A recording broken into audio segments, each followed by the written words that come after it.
Coucou tout le monde, bienvenue sur Viens chez moi, écoutez, prête l'oreille, je suis Vaya Prière et je suis très heureuse de pouvoir vous retrouver pour cette deuxième vidéo dans notre semaine de notre étude 1 Corinthiens des chapitres 8 à 13. J'espère, chers frères et sœurs, que vous avez lu vos écritures, que vous les avez sondées, étudiées en profondeur et que vous avez été édifiés par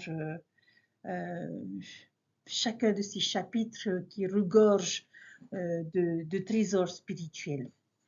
Nous allons donc continuer notre étude cette semaine avec le chapitre 12. Quel est le plus beau cadeau de Noël ou d'anniversaire que vous ayez jamais reçu? Notre Père Céleste aime aussi offrir des cadeaux à ses enfants. Mais plutôt que de nous envoyer des appareils électroniques, des bijoux ou des jouets, il nous donne ce que l'on appelle des dons spirituels ou des capacités pour nous bénir ainsi que l'Église dans son ensemble. Dans 1 Corinthiens chapitre 12, Paul va nous enseigner quelques vérités passionnantes concernant les dons spirituels. Quelle est, selon vous, la source de tous les dons spirituels?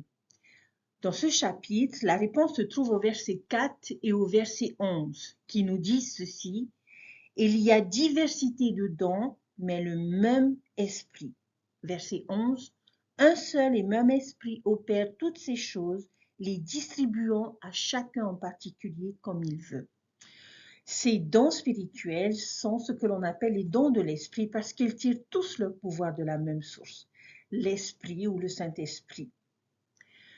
On peut imaginer ces dons spirituels comme un grand cadeau avec écrit dessus le Saint-Esprit.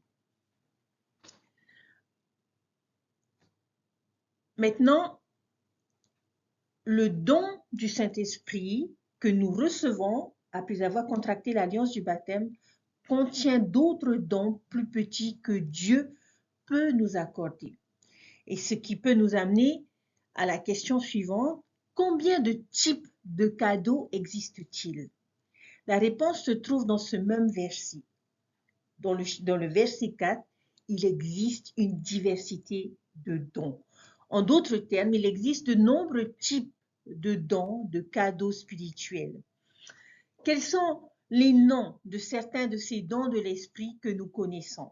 Toujours dans le chapitre 12, les versets 8 à 10 contiennent quelques exemples. Paul en énumère quelques-uns de ces dons. Verset 8, en effet, à l'un est donné par l'esprit une parole de sagesse, à un autre une parole de connaissance selon le même esprit, à un autre la foi par le même esprit, à un autre le don de guérison par le même esprit. Verset 10, à un autre le don d'opérer des miracles, à un autre la prophétie, à un autre le discernement des esprits, à un autre la diversité des langues, à un autre l'interprétation des langues. J'aime beaucoup ces expressions, à un autre, à un autre, à un autre. Alors oui, de nombreux types de dons sont différents. La parole de sagesse mentionnée dans ce verset ne fait pas référence à la loi de santé de l'Église, mais au don de sagesse, c'est-à-dire d'être sage. Le verset fait référence au don de connaissance, au don de guérison, de discernement des langues et d'interprétation des langues. Chers frères et sœurs, les dons spirituels sont infinis en nombre et infinis en variété. Ceux énumérés dans la parole révélée ne sont que des illustrations de l'effusion illimitée de la grâce divine qu'un Dieu miséricordieux donne à ceux qui l'aiment et le servent. Pris au hasard, permettez-moi de mentionner quelques dons qui ne sont pas toujours évidents, mais qui sont remarquables et qui sont, à mon humble avis, aussi importants. Selon Marvin J. Ashton, il existe le don de demander, d'écouter, d'entendre et d'utiliser une petite voix douce. Le don de pouvoir pleurer, d'éviter les conflits, d'être agréable, le don d'éviter les vaines répétitions, le don de rechercher ce qui est juste, le don de ne pas porter de jugement, le don de se tourner vers Dieu pour obtenir des conseils, le don d'être un disciple, le don de prendre soin des autres, le don de pouvoir réfléchir, le don d'offrir la prière, le don de rendre un puissant témoignage et le don de recevoir le Saint-Esprit. Donc, comme vous pouvez le constater, il y a de nombreux dons, tout aussi importants les uns que les autres. Il y a une infinité de dons possibles que Dieu peut offrir à ses enfants. Et n'est-ce pas merveilleux que nous ne soyons pas tous pareils, que nous ne sommes pas des disciples à l'emporte-pièce? Il est très évident lorsque nous regardons le monde qui nous entoure que Dieu aime vraiment la variété et la diversité.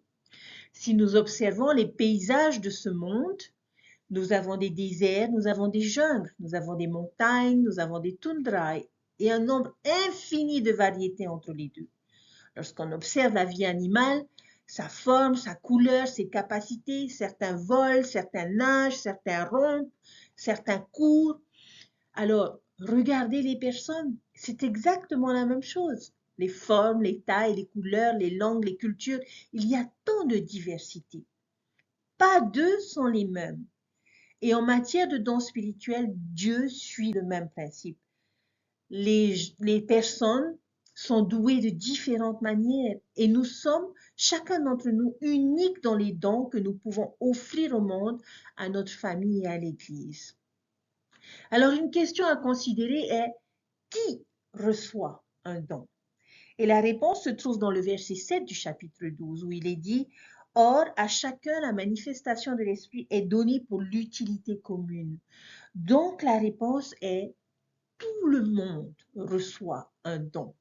Personne n'est laissé pour compte dans ce cas-là. Nous sommes tous doués en quelque chose. Il n'y a aucune exception. Il y a quelque chose que vous seul devez offrir à votre paroisse ou à votre branche. Et bien que l'illustration d'un cadeau ne soit pas nécessairement ce qu'il faut, j'imagine parfois ce principe de la même manière. J'imagine une grande lignée d'esprits dans la préexistence attendant leur tour de naître dans la condition mortelle.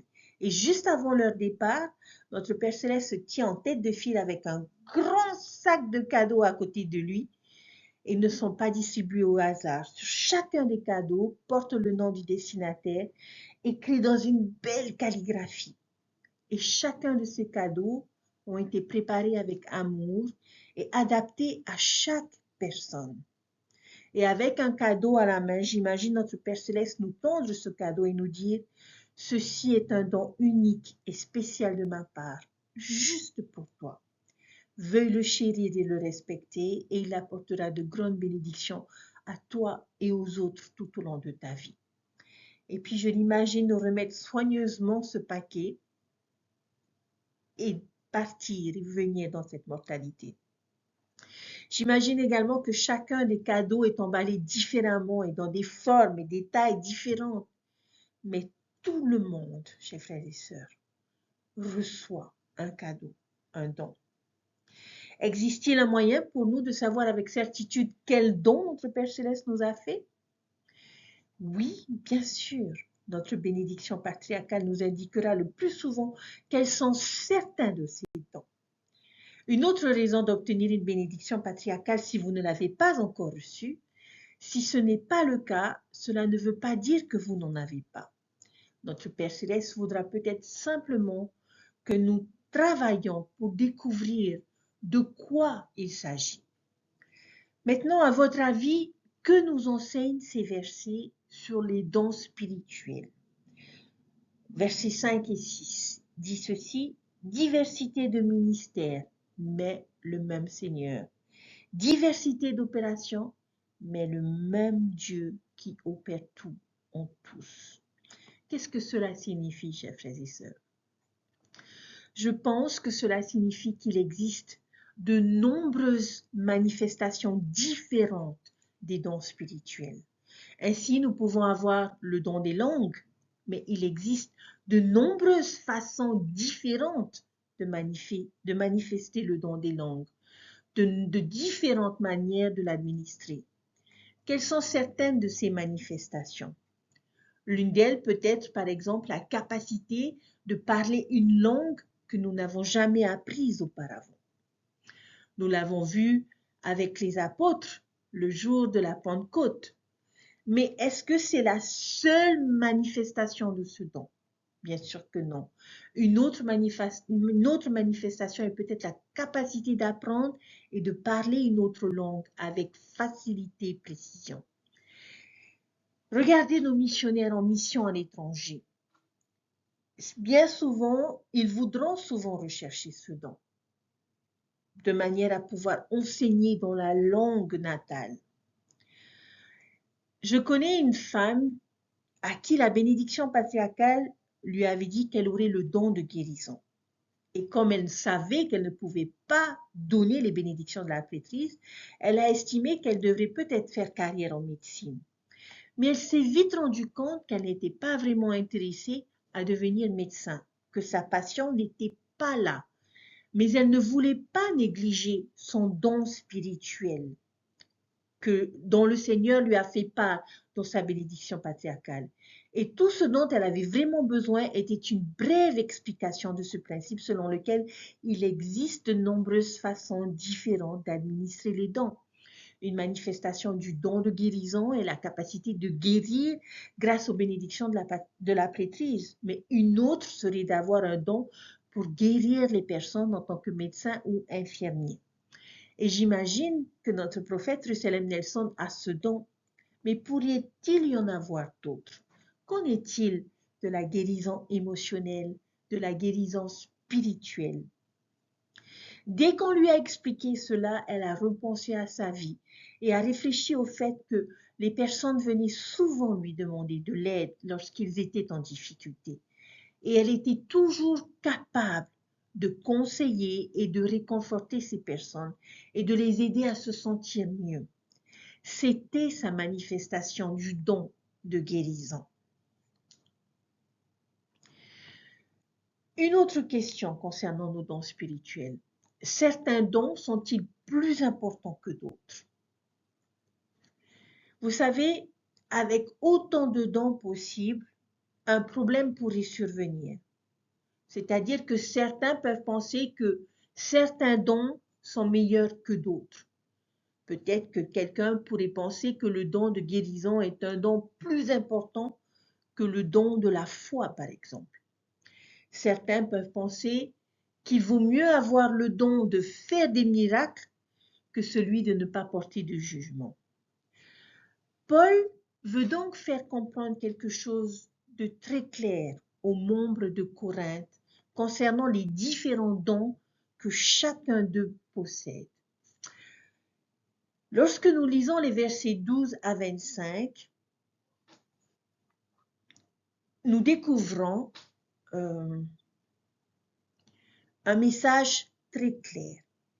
Il compare l'Église à un corps et que chacune des différentes parties du corps seraient les membres de l'Église, que chacun avec le don spécifique qu'il a à offrir. Et tout comme un corps travaille dans son ensemble pour vivre, pour bouger, pour accomplir des choses, chaque membre a sa place et sa contribution unique. Et oui, certains cadeaux peuvent être plus voyants que d'autres. Peut-être voulons-nous tous être l'œil de l'Église, peut-être que quelqu'un ayant le don de leadership ou de miracle, mais à quoi sert un œil tout seul? Un œil solitaire ne fera rien de bien à personne. Toutes les parties du corps, chers frères et sœurs, sont nécessaires et remplissent des fonctions vitales. Il serait insensé pour un membre de l'Église de se sentir meilleur ou plus important que quelqu'un d'autre dans l'Église en raison de son don particulier.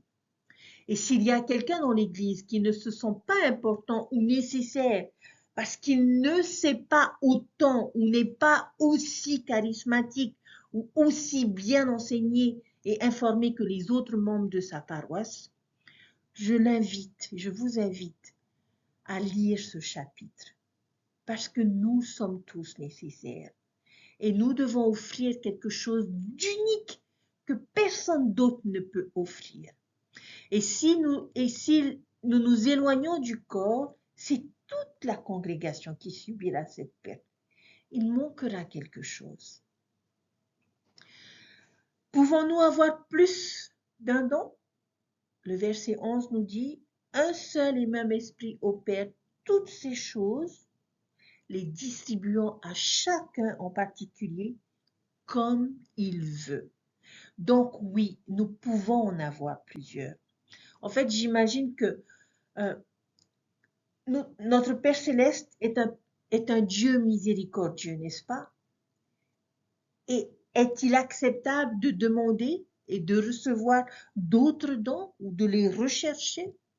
S'il y avait un cadeau dont vous pensez vraiment avoir besoin et dont vous n'êtes pas naturellement doté, est-il acceptable de demander ces dons? Nous savons que nous ne sommes pas censés aspirer à certains postes ou appels dans l'Église. Mais est-il acceptable de demander des dons supplémentaires dont vous pensez avoir besoin? Regardez le verset 31. Aspirez aux dons les meilleurs. Et je vais même vous montrer une voie par excellence. Au chapitre 14, verset 1, recherchez la charité et désirez les dons spirituels, mais plutôt afin de pouvoir prophétiser. Donc oui, c'est bien de rechercher plus de cadeaux.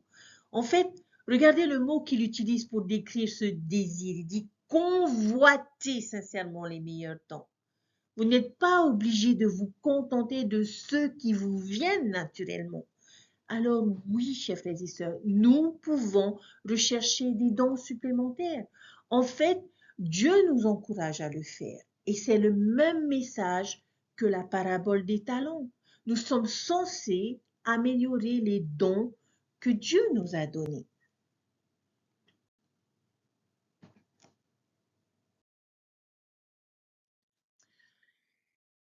J'aimerais à présent, alors que nous parlons de tous ces dons spirituels, ajouter une vérité supplémentaire sur les dons spirituels que nous devons aborder et qui constituent l'essentiel même du message de 1 Corinthiens 13.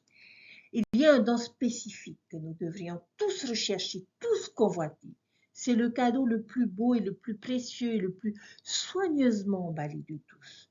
Quel est le plus beau de tous les dons que nous pouvons rechercher et que l'on découvre dans le chapitre 13, c'est la voie la plus excellente à laquelle il fait référence à la fin du chapitre 12. Et c'est le don spirituel qui donne vie, puissance et sens à tous les autres dons.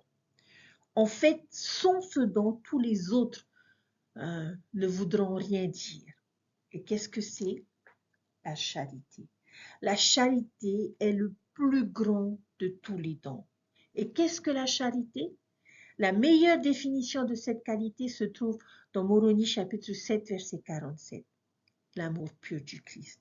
Et je pense que cela peut être interprété de 3 manières différentes. Une façon de voir les choses est que le genre d'amour que Jésus avait pour les autres, nous devons avoir le même genre d'amour pour les autres.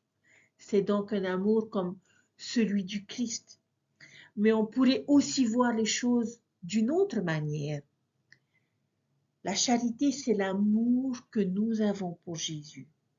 Et si nous avons cet amour, cela nous amènera à agir d'une certaine manière. Et finalement, cela pourrait aussi être interprété comme l'amour qu'il a pour nous et la reconnaissance de son amour pour nous, qui nous changera notre attitude, notre comportement et nous encouragera à agir d'une certaine manière à cause de son amour pour nous. Cela pourrait donc aussi être l'amour du Christ. Quelle est la bonne interprétation? Est-ce un amour comme Christ, un amour pour Christ ou un amour venant du Christ? Je répondrai oui à toutes ces choses. Nous n'avons pas à choisir. Je pense qu'ils sont tous corrects et donnent tous un sens. Avec cette compréhension, nous pouvons maintenant nous plonger dans 1 Corinthiens chapitre 13. Et je pense que ce chapitre représente l'un des plus gros chefs-d'œuvre littéraires de l'écriture chrétienne. C'est si profond, il y a tellement de choses à dire ou à en tirer. je nous invite, je vous invite, chers frères et sœurs, à lire ce chapitre et à souligner votre phrase préférée dans ce chapitre et à le partager avec ceux qui sont autour de vous. J'aimerais que nous puissions passer en revue ces versets. Dans les versets 1 à 3, tous les dons ne signifient rien sans la charité. Sans amour, un pur amour semblable à celui du Christ, il ne nous profite pas. Pourquoi est-ce que les autres dons ne signifient-ils rien sans la charité qui est l'amour pur du Christ? Je crois que c'est parce que l'évangile est intrinsèquement tourné vers l'extérieur et non vers l'intérieur. Si nous faisons des choses justes, si nous utilisons les dons que Dieu nous a donnés, mais que tout cela se fait de manière égoïste, de manière à tourner les choses autour de moi et que je me fais bien paraître ou que je me sens mieux dans ma peau, alors, chers frères et sœurs, cela n'aura pas d'importance. Je pense que les personnes sont assez douées pour détecter quand nos motivations sont déplacées. Je vous donne un exemple. Si nous enseignons avec l'intention d'attirer l'attention sur nous-mêmes pour que les gens sortent de notre classe en pensant « Waouh, cette instructrice est tellement incroyable » ou « Waouh » et qui n'ont pas l'expression de dire « Waouh, les Écritures et l'Évangile sont tellement incroyables ». Alors nous avons échoué en tant qu'instructeurs. Ils sentiront la duplicité de nos motivations et réagiront de la même manière. Ce que nous enseignons sera comme le son d'un cuivre ou d'une cymbale tintante, ça ne fera que du bruit. Mais si nous servons sans cet amour, notre service manquera de puissance. Si nous dirigeons sans cet amour, notre leadership manquera de pouvoir. Nous devons développer la qualité de la charité. Les versets 4 à 8, je pense que lorsque nous prononçons le mot amour, nous pensons souvent au sentiment. J'ai besoin de ressentir une certaine manière envers les gens qui m'entourent. Mais dans ces versets, Paul va définir beaucoup plus précisément ce qu'est la charité. Verset 4, la charité est patiente, elle est pleine de bonté. La charité n'est point envieuse, la charité ne se vante point et elle ne s'enfle point d'orgueil. Elle ne fait rien de malhonnête, elle ne cherche point son intérêt, elle ne s'irrite point, elle ne soupçonne point le mal, elle ne se réjouit point de l'injustice, mais elle se réjouit de la vérité. Elle excuse tout, elle croit tout, elle espère tout, elle supporte tout. La charité ne périt jamais. Les prophéties prendront fin, les langues cesseront, la connaissance disparaîtra. De beaux versets, n'est-ce pas, chers frères et sœurs? Maintenant, cette liste est-elle davantage axée sur les sentiments ou sur les actions? Ce sont les actions, bien sûr. Pourquoi pensez-vous qu'il est important de comprendre? La charité est une question de volonté et d'action. C'est pourquoi Paul ne nous donne pas une liste de sentiments, mais il nous donne une liste d'actions et d'attributs que nous pouvons et que nous devons développer. Si quelqu'un me demandait, pouvez-vous me donner un exemple de ce à quoi ressemblent ces qualités? Eh bien, je leur dirai que l'exemple parfait de chacune de ces qualités est notre Sauveur Jésus-Christ lui-même. Dans cette optique, nous pourrions lire ces versets comme ceci. Et Christ a longtemps souffert et a été bon. Il n'a pas envié, il ne s'est pas vanté, ne s'est pas enflé d'orgueil, il ne s'est pas comporté de manière inconvenante, il n'a pas recherché son propre intérêt, etc., etc. Par conséquent, lorsque Paul nous demande de chercher à recevoir le plus grand de tous les dons, qu'est le don de la charité, il nous demande en réalité de rechercher à ressembler davantage à notre Sauveur Jésus-Christ.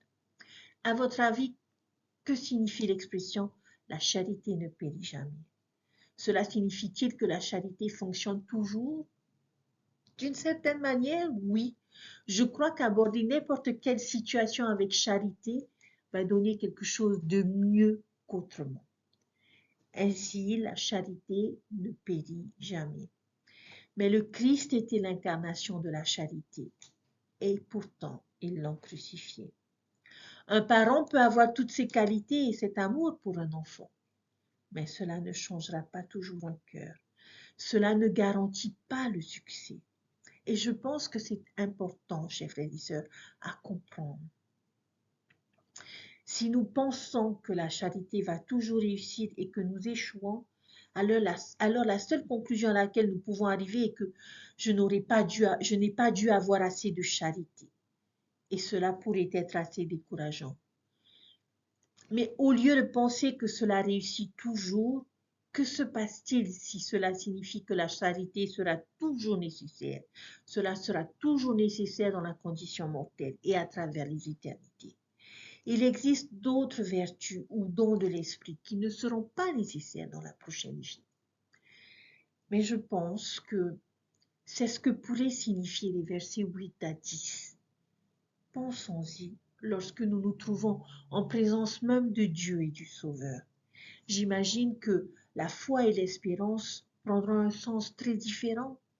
La foi, ce n'est plus croire en quelque chose que je ne peux pas voir, alors que je peux le voir juste devant moi. Je n'ai plus besoin d'espérer la résurrection et l'exaltation une fois ces bénédictions accordées. Il n'y aura pas vraiment besoin de certaines manifestations du don des langues ou du don de guérison ou du don des miracles lorsque je vivrai dans un monde éternel glorifié. Du moins, pas dans le même sens qu'on les utilise ici. Est-ce que cela pourrait être ce que cela signifie? Peut-être. La charité, en revanche, va durer éternellement. Si nous parlons de la personnalité de notre Sauveur Jésus-Christ, alors posséder cet amour pur pour Dieu et pour notre prochain sera toujours nécessaire, car ce sera ce que je suis et ce que je suis devenu dans la condition mortelle.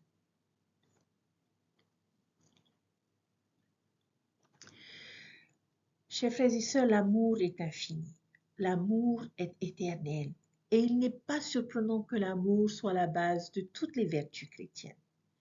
Jésus était l'incarnation même de l'amour, et on souhaite le suivre, et nous savons que nous devons le développer.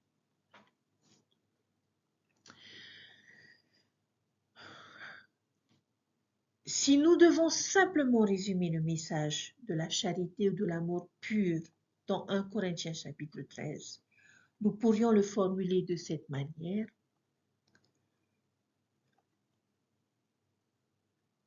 Les versets 1 à 3, la prééminence de l'amour. L'amour est absolument essentiel dans la vie du disciple. Les versets 4 à 7 nous ont enseigné la nature de l'amour, que l'amour est une action, c'est du service, c'est tourné vers l'extérieur, pas vers soi. La liste des qualités que nous trouvons dans ces versets décrit un amour authentique, réel et honnête. Dans les versets 8 à 10, ces versets nous parlent de l'infini de l'amour, que l'amour est quelque chose qui durera pour toujours, que c'est infini. Et le verset 11, la maturité de l'amour. Un disciple qui possède la charité montre qu'il n'est plus un enfant dans l'évangile, qu'ils ont grandi. C'est la marque de la maturité spirituelle. Le verset 12, le destin de l'amour. L'amour finira par nous conduire à connaître tel que nous sommes connus. Voir à travers un verre dans l'obscurité signifie ici regarder à travers un voile. Le verre signifie un voile. Si je mets un voile sur ton visage, tu ne verras pas clairement les choses autour de toi. Mais si j'apprends à aimer comme le Christ a aimé, un jour ce voile sera enlevé et je verrai les choses telles qu'elles sont réellement. C'est le destin de l'amour.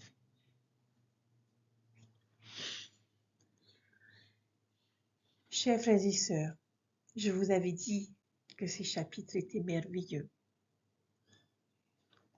Pensez-vous que vous comprenez maintenant mieux les dons spirituels? Je l'espère. Paul était quelqu'un de minutieux et profond, n'est-ce pas? Je vous invite à revoir les vérités que nous avons apprises sur les dons spirituels et à les noter quelque part de manière à pouvoir vous en souvenir aussi souvent que cela est nécessaire. Si l'on devait appliquer ces écritures à nous, les 3 dernières questions que nous nous sommes posées par rapport aux dons spirituels sont des questions que nous devrions nous poser personnellement et individuellement. Pensez à quelqu'un que vous aimez et admirez dans votre vie. Quel don spirituel avez-vous reconnu en eux et comment cela vous a-t-il été bénéfique? Comment est-ce que les dons que Dieu vous a donnés ont-ils été une bénédiction pour vous et pour les personnes qui vous entourent?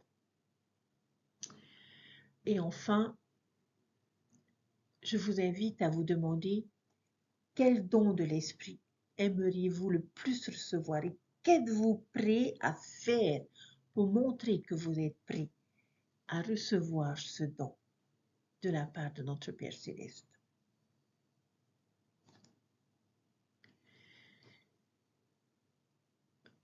Notre Père Céleste n'est-il juste pas incroyable? C'est le vrai Père Noël. Il a doté chacun de nous de dons et de capacités individuelles que nous seuls pouvons offrir. Mais si nous nous sentons parfois inadéquats, même si nous pouvons nous sentir envieux des dons des autres, il y a certaines choses et certaines personnes que nous sommes les mieux équipés pour aider. Il y a certaines tâches et certains travaux pour lesquels nous sommes les plus qualifiés et capables d'accomplir. Et tant que nous cherchons à magnifier et à utiliser les dons avec l'amour pur du Christ comme motif, comme carburant, alors il n'y aura pas de fin au bien que nous pouvons accomplir. Ne nous y trompons pas, nous sommes tous dotés de dons spirituels.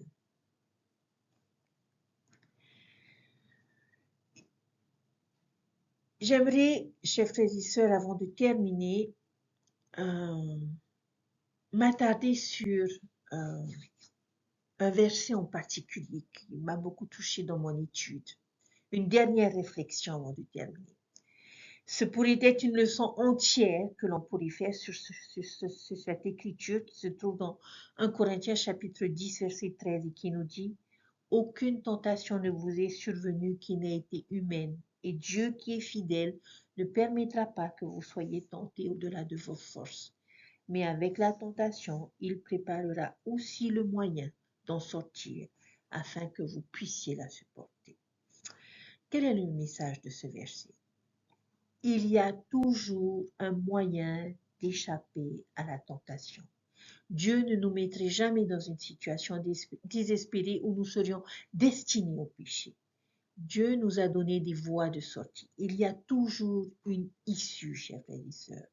Dieu ne donne aucun commandement aux enfants des hommes sans leur préparer la voie afin qu'ils puissent accomplir ce qu'il leur commande.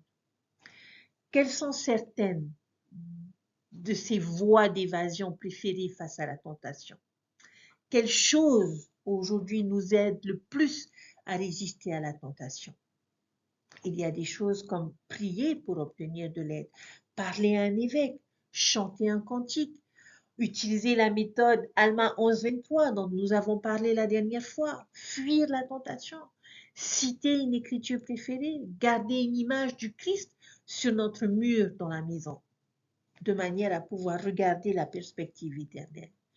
L'effet à long terme sur nos actions par rapport à ce que notre homme naturel désire à court terme. Il y en a beaucoup. Il suffit de réfléchir à chacune de ces idées et d'établir cette liste de voies d'évacuation possibles pour pouvoir échapper à la tentation. Chers frères et sœurs, nous sommes bénis d'avoir la connaissance du plan du salut créé par notre Père Céleste, d'avoir l'évangile rétabli de Jésus-Christ et de pouvoir nous fier à la direction inspirée des prophètes vivants. Il existe des plans conçus par Dieu et des descriptions techniques qui nous enseignent clairement comment édifier une vie heureuse, une vie qui résiste au péché, aux tentations et aux attaques de Satan. Ce dernier cherche désespérément à nuire à notre destinée éternelle auprès de notre Père céleste et de notre famille bien-aimée. Au début de son ministère, le Sauveur lui-même a été tenté par le diable, mais il est sorti victorieux de cette grande épreuve. En quoi son attitude anti-Satan ou anti-tentation l'a-t-il aidé? C'est sa préparation spirituelle qui lui a permis de résister aux tentations de l'adversaire et de sortir victorieux de ces moments extrêmement difficiles. Le Seigneur nous offre toujours de l'aide lorsque nous sommes confrontés à l'adversité, à la tentation, à l'incompréhension, aux infirmités et même à la mort.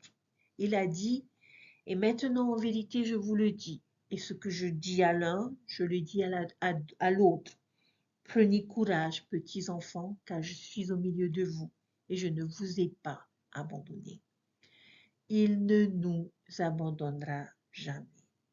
Je prie pour que nous continuions d'édifier notre vie en suivant les plans et les descriptions techniques du dessein divin conçu par notre Père Céleste et accompli par notre Sauveur Jésus-Christ.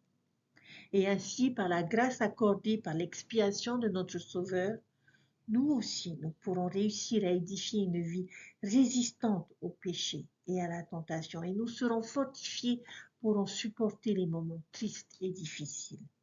Mais mieux encore, nous serons en mesure de recevoir toutes les bénédictions qui nous sont promises en raison de l'amour de notre Père Céleste et de notre Sauveur.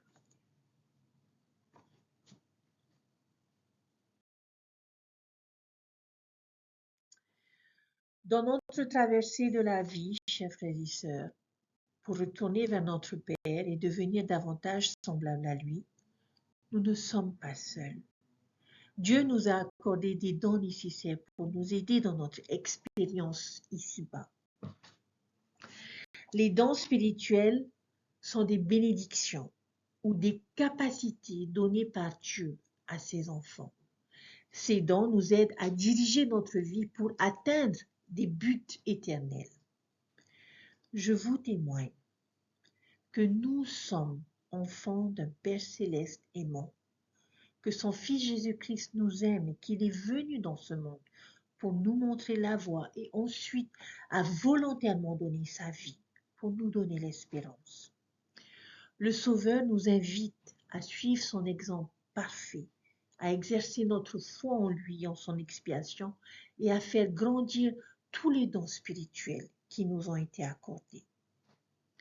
Je témoigne que la charité est l'œuvre du cœur.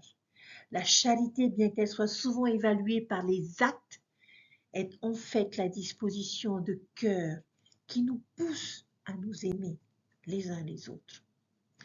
Je prie sincèrement pour que nous partagions les dons que Dieu nous a accordés, qu'ils soient intellectuels, musicaux, sportifs, que ce soit notre art de diriger, notre compassion, notre art d'enseigner, notre sens de l'humour, notre calme, notre force de caractère ou notre joie.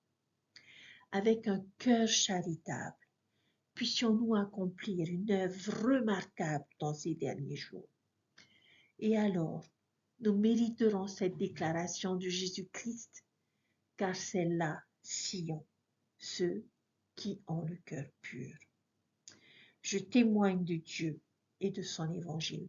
Je témoigne de mon Sauveur Jésus-Christ, qui ne nous ont jamais laissés sans moyen de pouvoir nous en sortir et qui nous ont donné des dons uniques pour bénir la vie des enfants de notre Père Céleste.